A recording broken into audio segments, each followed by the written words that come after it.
Kerry Fink. Good afternoon, Kerry.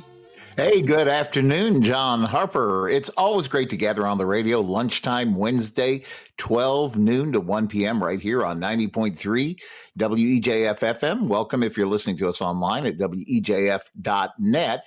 And thanks to those of you who find us as a podcast. Every place fine podcasts are found. And, you know, we've been having a great morning already, simply because we've been enjoying the fun at Nina Veruso with Platinum Expo events. She's got this great mega senior expo going on. It's an annual thing, happens every March. It's always St. Patty's Day themed because here we are just a few days ahead of that.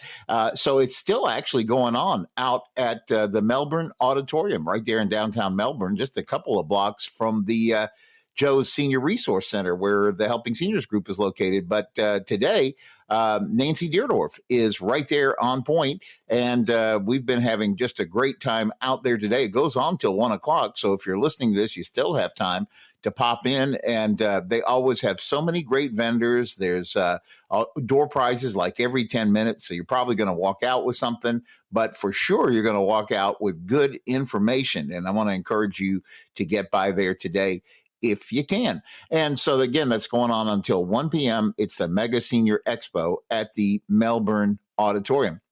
And while you've got your calendar out and thinking about things to do, I want to remind you that this weekend, Saturday the 15th, is going to be, you're going to find the Helping Seniors Bunch once again out there at the Duncan Car Show. This is the big thing that happens every third Saturday beachside at the Dunkin' Donuts right there at 1220 North A1A. Literally, this is a huge parking lot, and they get like 250, 300 cars out there. It's always so much fun. And, you know, the way the Helping Seniors car raffle goes, it's our big fundraiser for the year. And it's a good opportunity for me now also to introduce our guest today. So we'll talk for a minute about that before we get to our topic.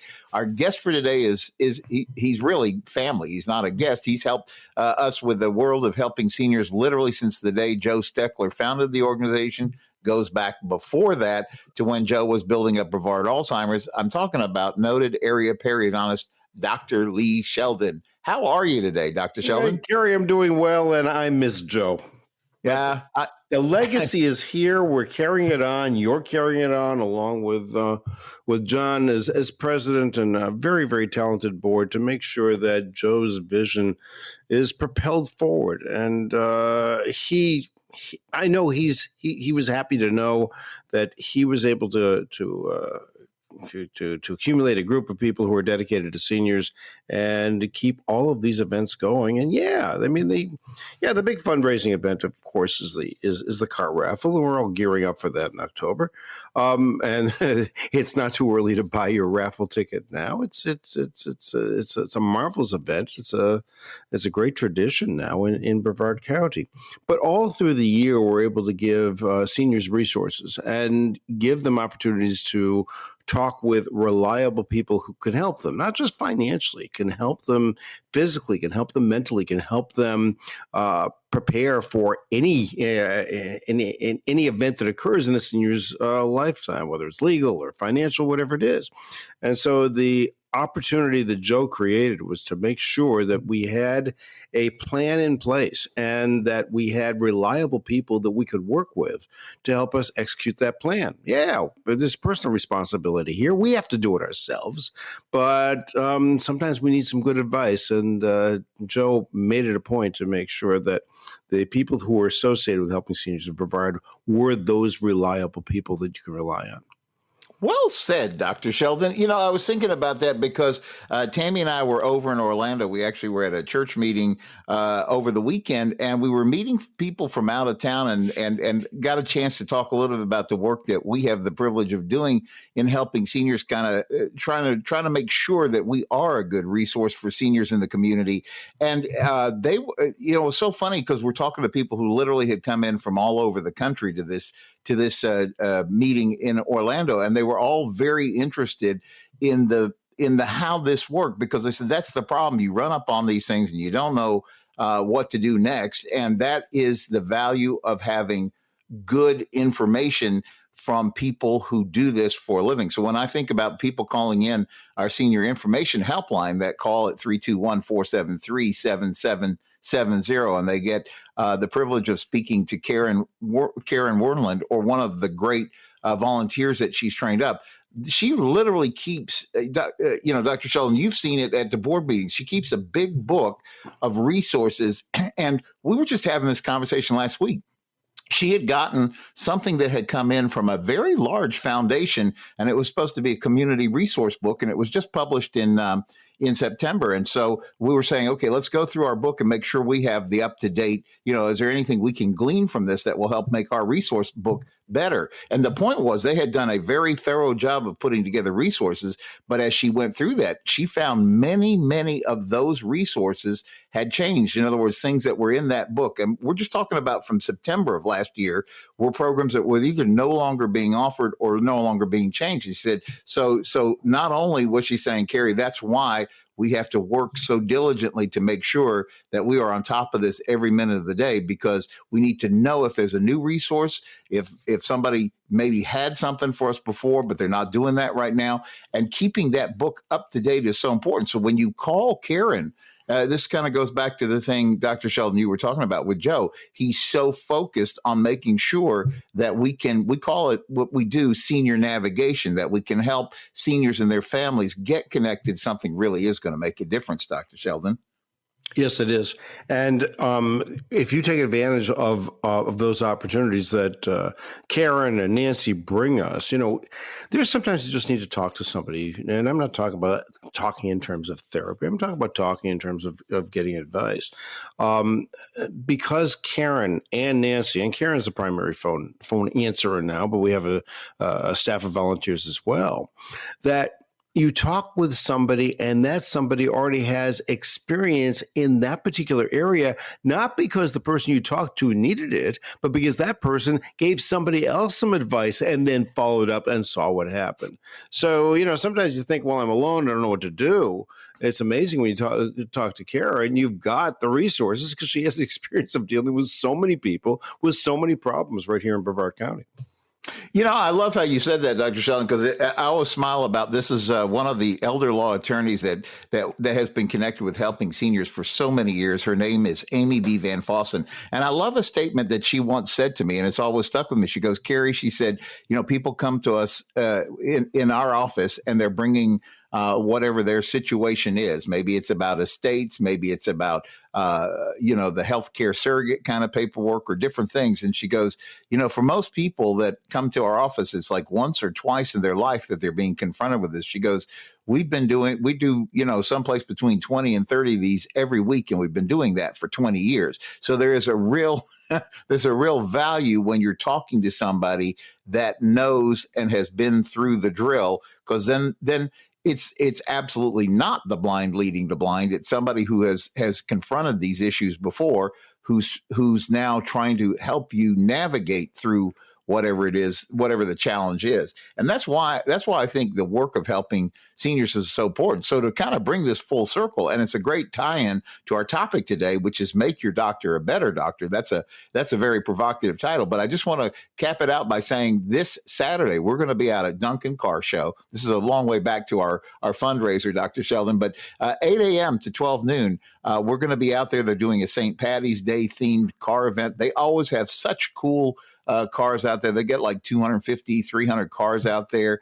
Everything from the most exotic Ferraris, Lamborghinis, to the really coolest classic cars. And it's fun. Even if you don't have a car that is in the show, what a great thing. You come out, you get a cup of coffee, you get a donut, and wander around and see the really, I call it a museum quality collection. And that's exactly what you get when you get your Helping Seniors car raffle ticket. You actually get three things. You support the work of helping seniors, and boy, do we need that more than ever. There's more seniors than ever before. There's more work to be done than ever before. Number two, you could win your choice of a brand new car. There's 7 great cars in the car raffle this year. That's what we call it, Choose Your Own Adventure. And then the third thing is, the party all winds up Sunday, October 26th at the American Muscle Car Museum. It's a Sunday afternoon, 1 p.m. to 4 p.m. event. It's going to be so much fun. And talking about world-class car collection, there is a world-class car collection with what Mark Pylock has assembled under one roof. And I guess he's probably going to have to get another roof, Dr. Sheldon, because every time we go in there, he keeps adding cars, and it's like stuffed to the gills now. It is. It's a huge place. And when I went there for the event last October, the things that I saw were not the same things that I saw the last time I was there. So this is an ongoing museum. He doesn't just accumulate cars and just leave it at that and say, let's look at the same thing 10 years later. It's always changing, always interesting, and getting bigger and bigger and bigger. And you're right, running out of room. But boy, there's a lot of property there, isn't there? Oh, it's so much fun. And now he's even got tanks. I mean, it's incredible. It's just incredible. So, so how do you get a ticket? So you could come out and see us on Saturday at the Duncan Car Show. That's always a pleasant Saturday morning out. You can call us at that same senior info helpline number. And I'm going to say that again, give you a second to grab a pencil. 321-473-7770. Again, 321-473-7770. You can also visit helpingseniors.com and get your tickets safely and securely online. And within the next few weeks, we'll have tickets out at all the car dealer locations. Dr. Sheldon, your office has always been a great help to us keeping the tickets so people, when they come in to visit your office, they can also pick up their tickets there. It's important. As Joe said years ago when he first said, Kerry, we should start doing these. He said, they helped me build the Joe's Clubs that I was able to do for Brevard Alzheimer's. And he said, I think this would help us keep this going. And I believe he's 100% right, because he said, Kerry, you've always got to be raising money as a nonprofit. It doesn't just materialize. You have to go out and ask people to help us do the work. And we can only go as far as people will help us to do. And then Joe said, but he said, this is a fun way to do it because there's so much fun. Somebody's going to win a car. You're going to have a great time at the museum. And you're going to have a good feeling for helping us do the work of helping seniors. And so with that, Dr. Sheldon, let's make your doctor a better doctor. How are we going to do that, sir? Yeah, let's do that. I'm going to go off the beaten track for a second because it just happened to me yesterday. And so, Kerry, I'm surprising you with this. You ready? Okay. So a patient comes in to me, had not seen a dentist in 17 years, has a horrible gag reflex. Now, my talented staff got x-rays on her, believe it or not, and got a good set of x-rays despite the gag reflex. And that just tells you how proud I am of my staff and how good they are. So got the x-rays. And then she had some cavities and some other things that would have cost an awful lot of money and would require repeat visits under sedation in order to be able to fix those teeth. So now you start talking in practical terms. How much is this going to cost and how many times are you going to be sedated?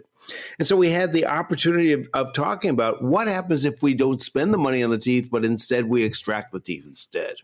And we came to that agreement. I said, here's what I'm thinking. If we tried to save the tooth, it would require this, perhaps 3 or 4 procedures each time you'd need to be sedated. And I don't think those teeth are all that important to you because they're so far back that I don't think it's going to make a difference. What do you think? How about if we just go to the oral surgeon who can put you to sleep and just take out these few teeth? And she said, what about cleaning? And she said, and then she said, as long as I'm numb and I'm a little bit sedated, I can get my teeth cleaned. I said, okay, good. Then we'll prescribe some pills for you and we'll get your teeth cleaned.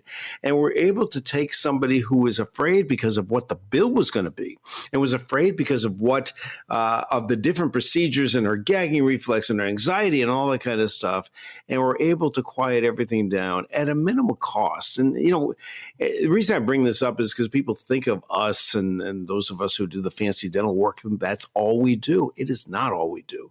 What we do is try to come up with practical solutions for everyone in order to be able to make things work. So I'm just giving that as an idea as to how, as doctors, it isn't just the money. It is what can we do in order to be able to make things work and make things work well for you. As you're saying that, I'm thinking that's so important to think from that perspective, because really what the point is that everybody is walking in and everybody's situation is custom. I was actually thinking that's the truth of the helpline for helping seniors. Everybody's situation. There are people who call us and they have all the resources in the world. They just don't know what to do next. And so the expert advice helps them on their way. And then there are people who literally are just keeping it going somehow, some way, and really looking for that help. And I was thinking that's so important to be able to understand that, your office is able to work on all those levels. And I guess that really does make your doctor a better doctor when they can kind of look at the totality of the circumstance and make it work. Yeah, it's true. We have to be doctors first, and we have to be business people second, if you will. So as we go through this, make your doctor a better doctor, and let's get onto the ordinary on the track that we're supposed to be on right now, and that is make your doctor a better doctor. Okay. Yes. Doctors are experts in repair. We repair the damage that you do to yourself. And for the most part,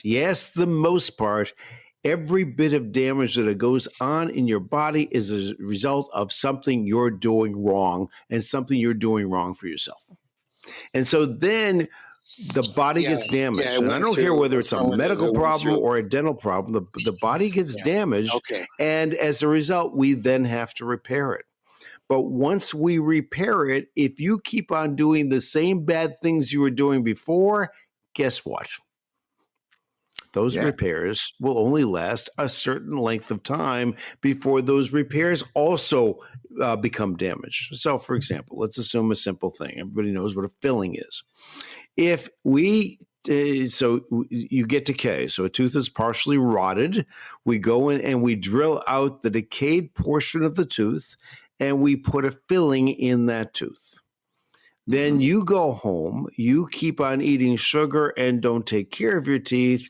The bacteria will find itself into the crevice between the filling and the tooth and will cause more decay around that filling. And then we have to drill out that filling and the decay that was around that filling and put in a larger filling. And this becomes an ongoing problem where things get worse and worse and worse. If the decay gets too deep, it goes into the nerve of the tooth. That means you need a root canal. If the decay goes below the gum line, we have to do some gum surgery in order to be able to restore the tooth properly. And we keep on going on and on and on. So what in this article, which will be in April's edition of Helping Seniors of Senior Scene magazine, I'm talking about making your doctor a better doctor. And the way you make your doctor a better doctor is for you to be a better patient. This is audience participation time, huh? It absolutely is. I can tell you that there are frustrations among us, and I'll go to the dental side because that's where I have the most experience, where we do the best job we possibly can, and the work is absolutely beautiful, and the patient says, well, good, I'll do whatever I'm doing because I can always get it fixed, and things get worse, and it becomes more and more and more treatment and more expense. We don't want to redo work. I mean, that isn't our idea. Is you see us, particularly for the people who are doing major work, which is, as you know, what we do.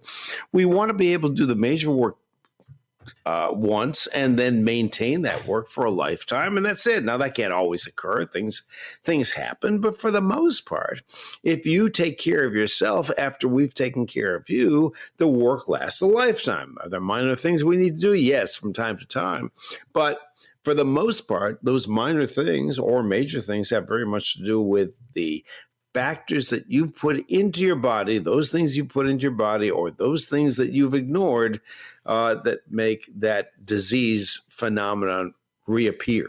So I won't speak as a physician because I'm not, But I do know that if you talk to a cardiologist is going to talk to you about a certain lifestyle that you can adopt in order to be able to minimize the recurrence of heart disease. Same for cancer, same for anything. That there are things that we're doing to ourselves that create the need for those kinds of doctors. And to make your doctor a better doctor, you become a better patient, you pay attention to your lifestyle, and all of a sudden you don't need us as much as you think you might. Going through that, really, I was thinking it must be sometimes very frustrating for you on the other side of the chair. We're sitting in the chair, we're explaining our problems, and then you give us the benefit of your best wisdom and experience, and then we go home and we don't necessarily follow it, or maybe we follow it a little bit, but we don't do all the things that are recommended. And I think about this a lot of times, the frustration that medical professionals must have, maybe even as we get into more life-threatening kind of situations, like if you don't change your diet, this is going to lead to a bad outcome, or whatever the situation is, and the patients, for whatever reason, don't want to make the changes that are prescribed, and the poor medical professional is still trying to do the best they can with whatever they're being handed. And Dr. Sheldon, that has to be a big part of the frustration. It's like we laugh about lead a horse to water, but can you make them drink, Yeah, it's true. And for us, when we're making major dental decisions, and I asked the person about sugar, and people often realize how much sugar they're eating, but sometimes they don't. They don't realize how much sugar is in processed foods. I have to make a decision as to whether it makes sense to repair a tooth if the person or do a dental implant. And if the person says, I'm going to continue on sugar, well, then I'm going to do a dental implant, because a dental implant won't decay. Oh, wow. It doesn't mean that you can have a horrible lifestyle and dental implants do well, because dental implants, as we've talked about, get disease as well. If you're going to adopt a lousy lifestyle, maybe you just shouldn't have any dental work done at all. Or maybe just invest in dentures, because if you're not going to take care of yourself, then I'll be able to go so far, but I'm not going to be able to go all the way as far as you can unless you're going to be doing some things to help yourself. So that initial visit, and as you know, we've talked about this here on the air, that initial visit is a 2-hour visit. And part of that visit is that conversation. Where are you and what have you been doing? And if there are some things that you've been doing that may not be so good for yourself, what changes are you willing to make? Now, sometimes you can't make changes. For example, you might take some medications which dry out your mouth. And if your mouth is dry, then a dry mouth is an acid mouth. It's acidic.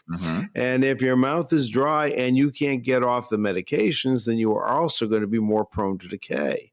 That also enters into my thinking, because I'm asking, on a tooth that's badly damaged, do we invest in the root canal and the crown, or do we extract the tooth? So it's the same thing. If you're a sugar eater, or if you've got a dry mouth, you actually have the same factors there with regard to tooth decay. And by the way, if you have a dry mouth and you eat a lot of sugar, forget about it. Just forget about it. Wow. You got to participate in this system. You also needed those medications for something that you caused to yourself too. Now, it doesn't happen all the time, but it happens a lot. So all of these things, all of these factors enter into it. It's a little bit different in medicine, because in medicine, often you're not paying for it. It's covered by Medicare, it's covered by insurance, it's covered by this, covered by that. But in dentistry, it's not. And maybe there's a good reason why it's not, because then you can choose whether you want to spend a lot or a little. And part of that has to be the advice giving that we give. And my advice giving has very much to do with what I've observed, how dry your mouth is. You tell me your dental history, and you also tell me the lifestyle that you adopt. And then I have to factor all of those things into my internal computer in order to be able to make recommendations to you. Yeah. Well, it's a great conversation we're having about making your doctor a better doctor. And in the second half of the show, Dr. Lee Sheldon is going to return, and I have 7 items that I'm going to ask you about that are things that we can do to make our doctor better doctors. So stay tuned for that second half of Helping Seniors coming right up. Helping Seniors of Brevard, Kerry Fink is standing by to get things going with his very special guest and our good friend, Dr. Lee Sheldon. So, Kerry, good conversation in the first half of the show. Let's go ahead and continue with the second half. Oh, absolutely, John Harper. This is the best time of the week to be here for Helping Seniors Radio Lunchtime every Wednesday right here on 90.3 FM, WEJF. And thanks again if you're listening along online at WEJF.net. And if you're catching this as a podcast, and many people do, and for a lot of different reasons. Sometimes it's to go back and review some of the conversation we had at the beginning of the show that maybe you just were able to tune in just a few moments ago. Or a lot of times the topics we're talking about may have meaning for somebody you know, and you might say, hey, listen, you want to check out that episode where Kerry and Dr. Lee Sheldon were talking about making your doctor a better doctor. And that is actually the topic that we're into on today's show. We're talking about the fact that the doctor is going to give you the best ideas, best thoughts, best encouragement to do the right thing or to come to the best outcome. But then you actually have a responsibility, or we have actually a responsibility to try to actually take the doctor's prescription, if you will. And Dr. Sheldon, we were talking about that. This is an article that is coming up in the next edition of the Helping Seniors News magazine. It's we actually, Nancy calls it a magazine within a magazine because we go for a ride in the center section of the very popular Senior Scene magazine. There's something like 8,000 to 12,000 copies of that that hit the stands. It's a free publication. You can pick it up, 500 locations around Brevard County every month, and people usually clamor for those at the start of the month. And you can also visit seniorscenemag.com at any point, and you can also read it online, as a growing number of people are doing. But the point is, John Frederickson, the publisher, makes available space for us in the center section of his magazine every single month, and we try to publish things that are going to be helpful. And this article, Make Your Doctor a Better Doctor, is the article we're talking about. And Dr. Sheldon, as you outline it, you're talking about the responsibility that we have as the patient to try to get the best outcome we can. It's not just the doctor's fault or doctor's responsibility. And you outlined 7 different things, and I'm looking forward to getting into those with you. So welcome back, Dr. Sheldon. Thank you, Kerry. And yeah, let's cover some of this stuff. We covered some of the first part of it, but the purpose of these questions is to expand upon what we talked about. So I'm going to cover a little bit about what we've talked about as we go through these topics, but this will be new information for the second half of the show. Well, the first thing, we started to get into this a little bit, and you and I have done a lot of radio programs where it's interesting as a periodontist. You know, you would normally think of you as some kind of a, excuse the expression, a mouth doctor, but you spend a lot of time, you work with groups all over the world doing research and things like that, and you've discovered that there's quite a link between mouth health and general health. And so the first topic here, or the first question of these 7, is about lifestyle factors, like how do everyday habits like diet and oral hygiene contribute to development of periodontal disease? Well, yeah, periodontal disease is a good example of what goes on medically. You know, if we think about heart disease, we think about arthritis, we think about the chronic degenerative diseases.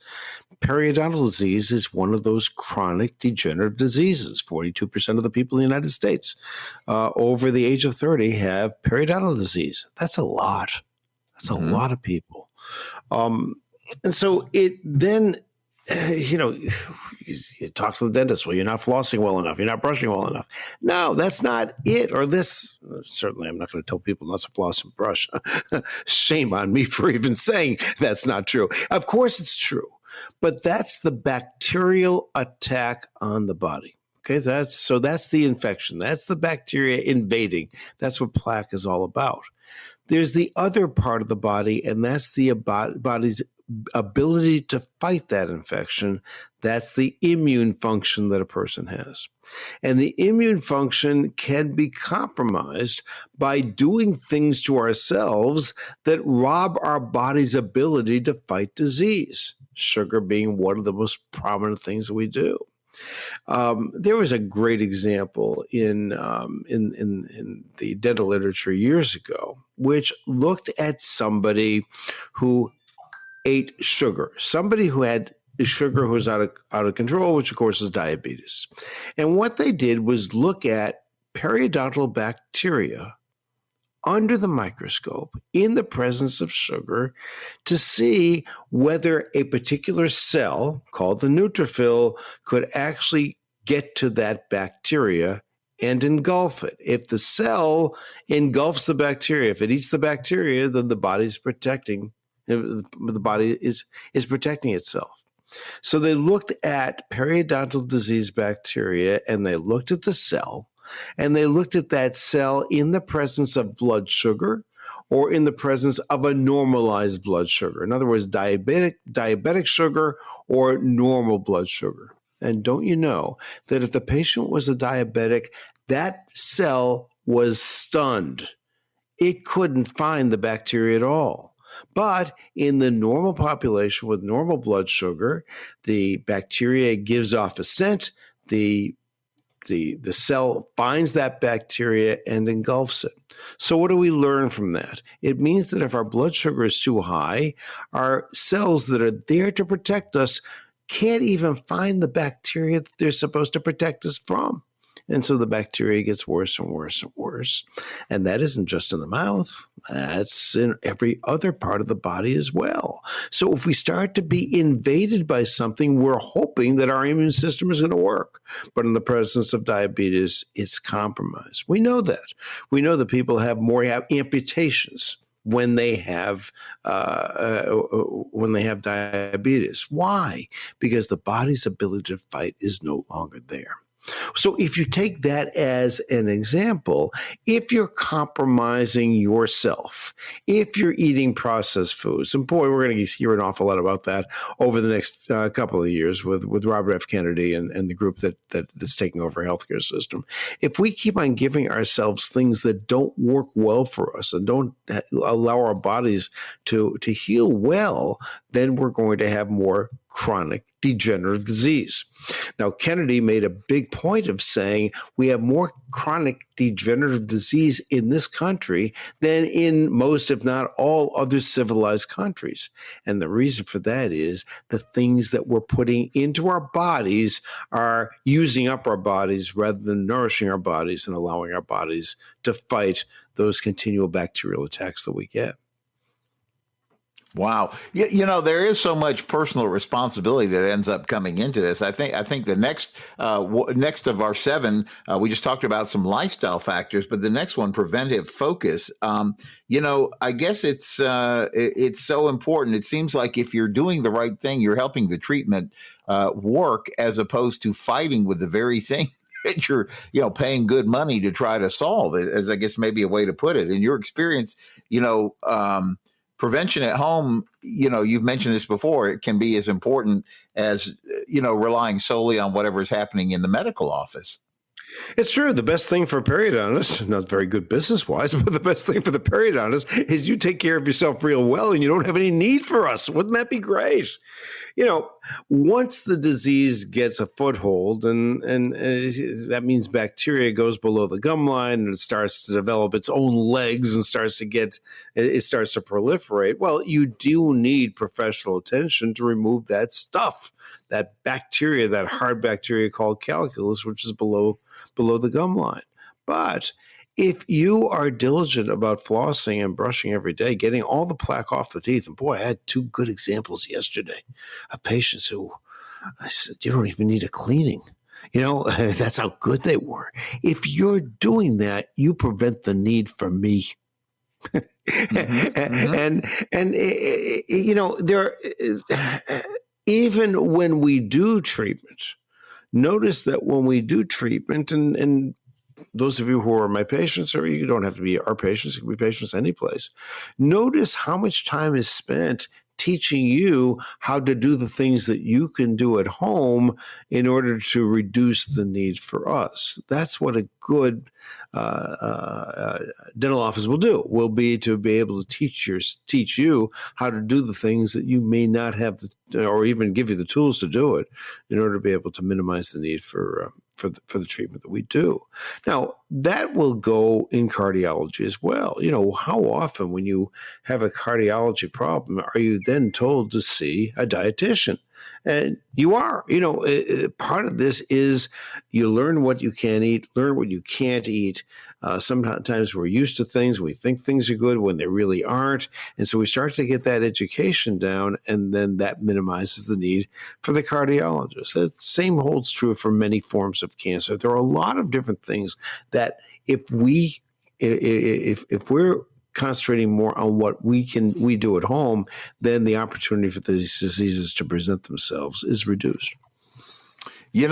All these things really kind of come back to personal responsibility, because we've talked about a little bit about lifestyle factors, preventive focus. We've got 7 of these. Diet and oral health is actually the next one. And, this is, I would almost say this is so obvious it doesn't need to be restated, but yet we say this a lot better than we do it. And we're talking about the role of a balanced low sugar diet in reducing risk of dental decay. I mean, I think that's what we've heard in the TV commercials for toothpaste our whole life. The question is, do we actually do it? Yeah, it is. And I got to say that, and we're going to see some improvements, I think.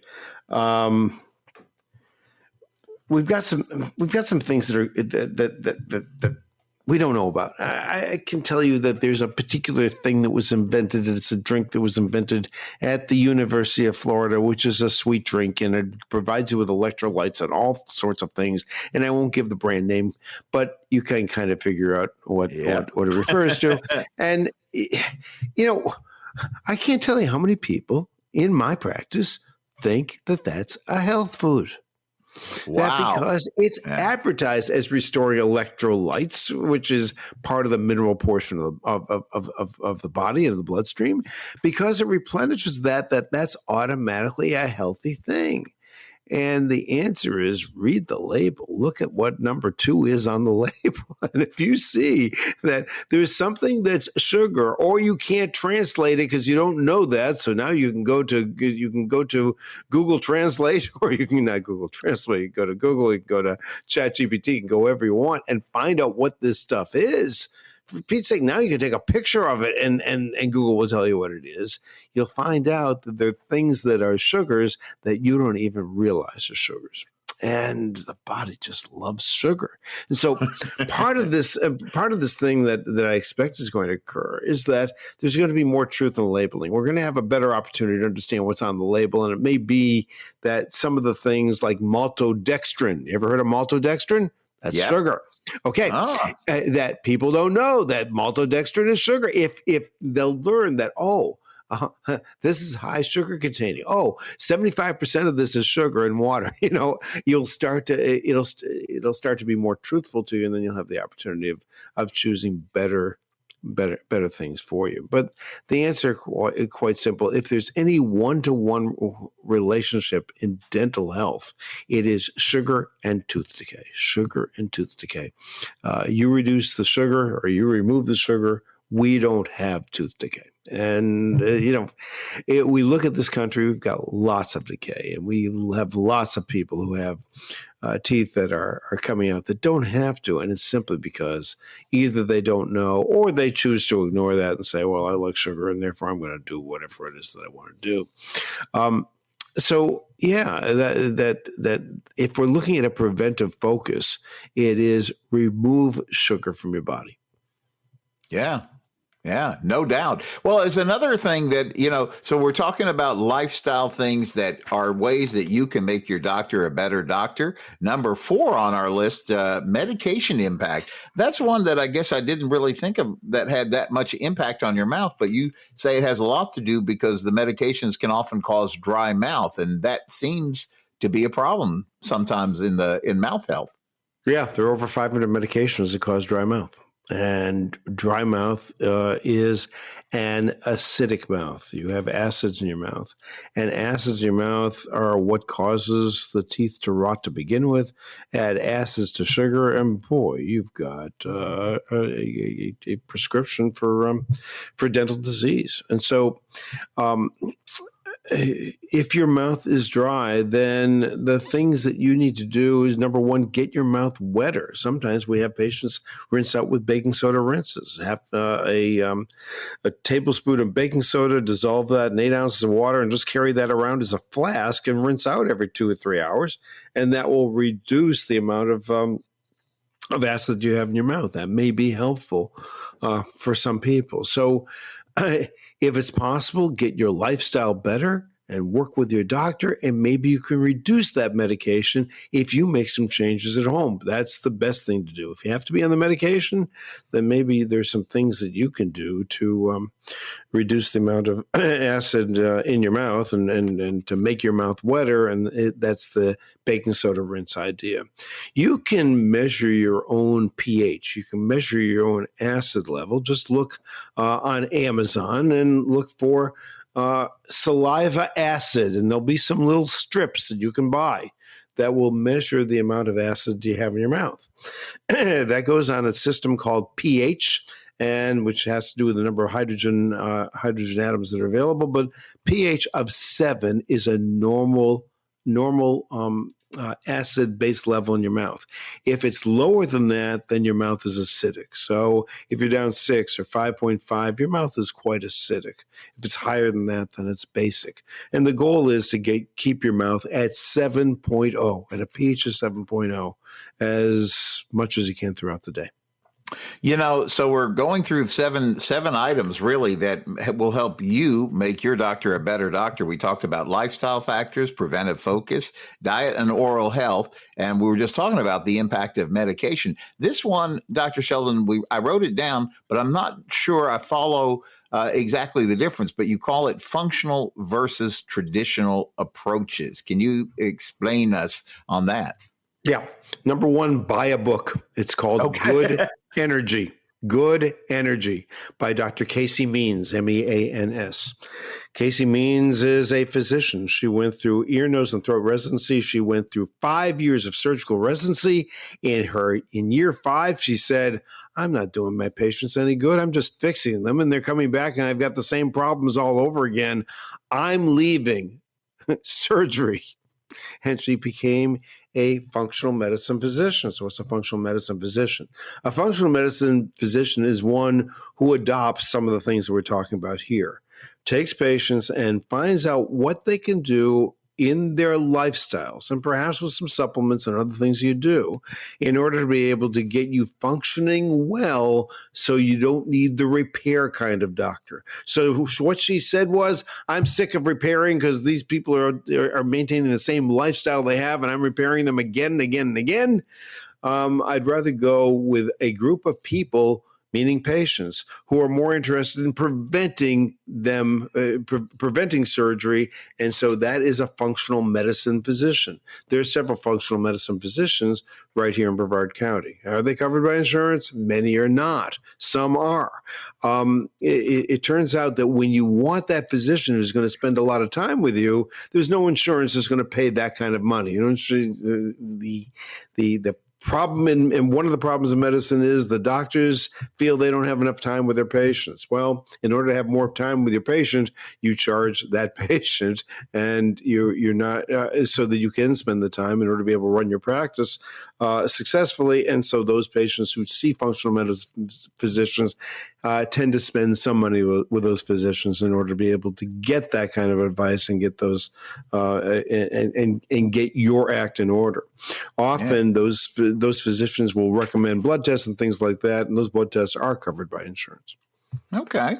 And then I like this one. This sounds very empowering, but it's called patient empowerment. So this is idea, what practical home care practices can we adopt to reduce reliance on treatments? You know, we talked about this before. If you go to the food store, and there's my favorite one with a P, but there are other food stores around here, and anybody who's listening to this anyplace else, go around the outside of the food store. That's where the good stuff is. Anything that's in a can or a box is not good for you. So fresh fruits, fresh vegetables, lean meats, all that kind of stuff. That's where you're going to make the biggest impact on your health. And the packaged foods, you can, the way I was taught was the machine ate the good stuff and put the rest of the stuff in the box. Oh, wow. Right. Wow. Well, all these things that we're talking about making your doctor a better doctor, but the title is actually a little bit provocative simply because it's really about things that you're going to do to make your doctor a better doctor. In other words, help them be effective in helping you. So we've talked lifestyle factors, preventive focus, diet and oral health, and the importance of that. Making sure where we are on our medications and the impact that they have. We talked about functional versus traditional approaches, patient empowerment, but last but not least, and this seems like a very general, great way to kind of like tie it all together, long-term wellness. Yeah, long-term wellness has everything to do with oral hygiene. We want to get the bacteria out of your mouth, and so brushing and flossing is important. But long-term wellness means that every day you're doing something. You're walking, you're lifting weights. You're doing something on a regular basis in order to be able to get that body working. You're drinking a lot of water, and you're staying away from processed foods. Those are all of the things that lead to long-term wellness.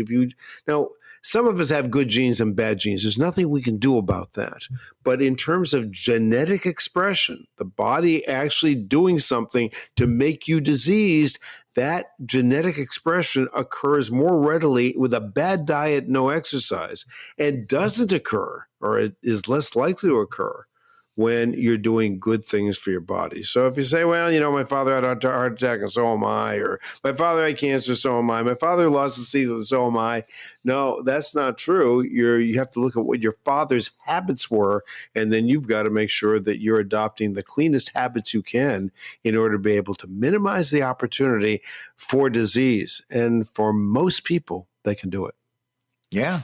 These are all like encouraging things. It's actually all about empowering you to make your doctor more effective at helping you get to the best outcomes. And Dr. Sheldon, this is a great article. It's going to be coming out in the Senior Scene magazine, in the Helping Seniors. We call it the magazine within the magazine, in the next edition that's coming out actually just about a couple of weeks from now. And so with that, I wanted to thank you for sharing with all that. I wanted to use the last moments or two to give you one more date to think about, because this is a fun thing, Dr. Sheldon. We're trying this out.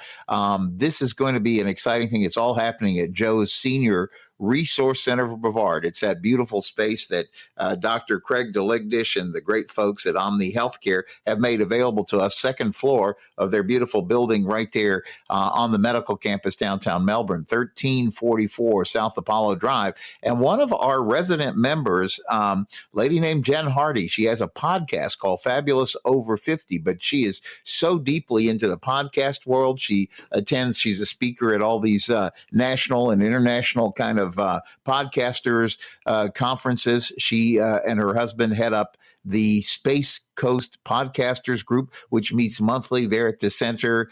They have an evening meeting once a month, and their goal is to get other people into podcasts. She's the host of her own podcast called Fabulous Over 50.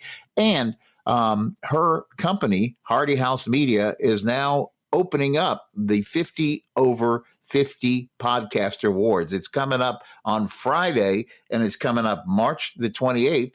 And while basically, for the most part, it's a virtual event, she has had over 300 podcasters who do podcasts focused on people over 50 that have that are I guess competing for the 50 awards that are going to be given out that night. It's going to be 7:30 to 9:30 that night. And here's the cool part: while most of the people are literally watching internationally, every place from Australia to Africa, so many in the United States, etc., it is literally a global phenomenon. And she is committed, just like we are at Helping Seniors, to making things the best they can be for everybody who is over 50, over 65, whatever number you want to attach and call it a senior is fine. ARP calls 50 that magic marker.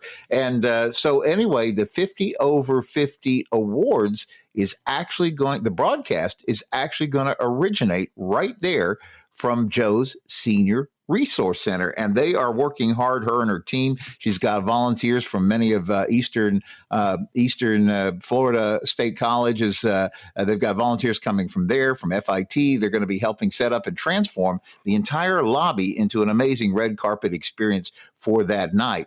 Now, there's only 100 seats that are available there for that night for those who want to participate in this event. She's got some neat things. We just actually put out a Helping Seniors update about this just last week. And so that's something that you could check out, but it's called 50 over 50 awards. And I'm so excited, Dr. Sheldon, to see that is happening right here in Melbourne. Wouldn't it be neat if little old Melbourne, Florida would become known as being the place that really knows how to look after seniors on every level the best that we can? I think it's exciting. I think it's exciting too. This is a podcast that we're doing here. I have my own podcast on YouTube. And so, yes, and I can't believe the number of calls I've gotten as a result of that podcast. Not from here, but from other parts of the country. It's amazing. Yeah. It is so fun because, like I said, I was asking her, so like, how are awards? I mean, are people applying for this? She said, oh, yeah, she just actually closed out. I think the deadline was like last Friday. She said it had over 300. So now I guess she's got a team of expert judges. There's a website. You can go to 50 over 50 podcaster awards.com and you can see some information about it. But she's got over 300, and I guess all her judges are now going through those. And on the night of the 28th, they're going to release that. And I'm just excited to be that. We're going to actually be the center of the broadcast. The folks are flying in. She's got a number of people who are flying in. They're all going to stay over beachside because she goes, Kerry, Melbourne is a place people want to come and vacation. We're just fortunate we get to live here. So it's just going to be a fun night. But if you want information about that, you can either call us 321-473-7770 or 50over50podcasterawards.com and you can see about it. So that's going to be fun, end of March. And that's, I think, also about the time we have for today's show. Dr. Sheldon, thanks for joining us. Real quick, a number if somebody wants to follow up and maybe make an appointment or get more information, how do they do that? 321-259-8000. All right. Well, with that, we will see you next time on the Helping Seniors Radio Show, Wednesday, 12 noon. Have a great week till then.